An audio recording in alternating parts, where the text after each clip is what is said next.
What's up? Joel Klatt here, ready for draft season. Let's talk quarterbacks. Here are my top 10 quarterbacks available in this year's NFL draft. Let's start at number 10, a quick reveal of the first 5, and then I'll dive into what I love about the top 5 and also maybe one critique for each of those guys. So here are the 10 through 6. I've got Ian Book from Notre Dame, Davis Mills from Stanford, Sam Ehlinger from Texas, Kellen Mond, A&M, and Kyle Trask at Florida.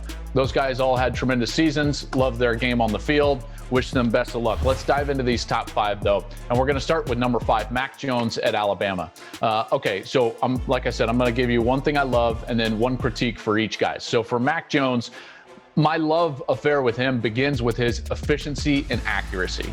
The ball comes out on time every single time. He throws a beautiful catchable ball. That efficiency and accuracy jumps off the tape every single time you watch Alabama play.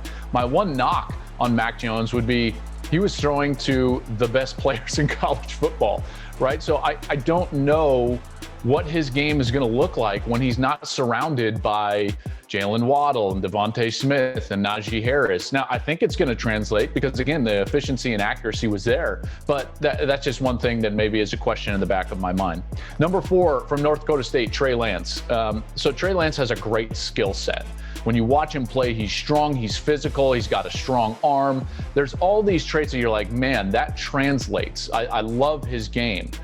Now, maybe a concern would be, I haven't seen him play that much, nor has anybody. In fact, you look at the total number of pass attempts that he threw at North Dakota State, it's just above 300.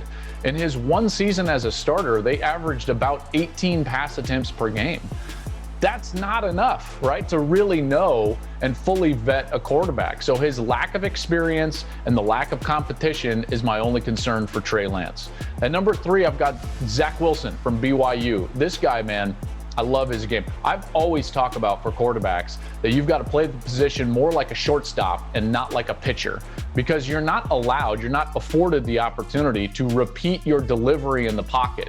You're constantly having to throw off platform and use just arm talent and touch and drive the football, even if your legs aren't with you. And he does that as well as anybody. A quick release. I'm in love with his release. He's highly competitive. I love his game. A concern for me is the level of competition that he played last year in particular. In his one great year, they didn't play nearly the schedule that they were supposed to play in terms of Power 5 opponents. So that's something to watch. And by the way, his offensive line was as good as anybody's out there and gave him plenty of time in the pocket, which made him rely on that arm talent just a little bit too much. I like to say, take what the defense gives. At times, he would search for the big throw because of that talent, and that's something that maybe I'm a little concerned with. At number 2, I've got Justin Fields from Ohio State.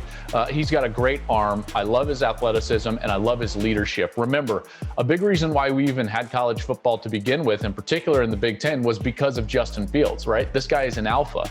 He's got great skill set, athleticism, all those things that you love. He's a great player, and that's going to translate at the next level. My one concern with him is that he can hold the football too long. When he is not given his number 1 read, when he can't throw the football on rhythm right away to number 1, he can hold it a little bit too long. Now, I think he can develop out of that because there were times this year, namely against Penn State early in the year and then against Clemson late in the year, where he did great at this and worked through his progression. And so I think that's something that can enter his game at the next level.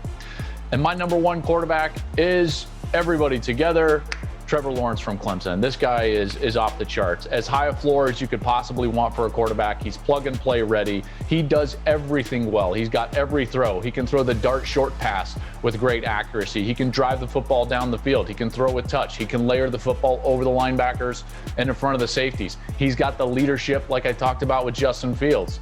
He's got everything. My one concern, I guess they threw too many screen passes. I would too if I had Travis Etienne.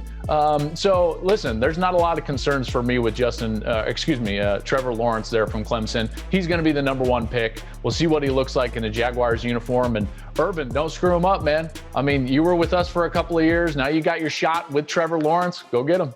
Hey, thanks for watching. If you enjoy that clip, make sure you click subscribe somewhere down here.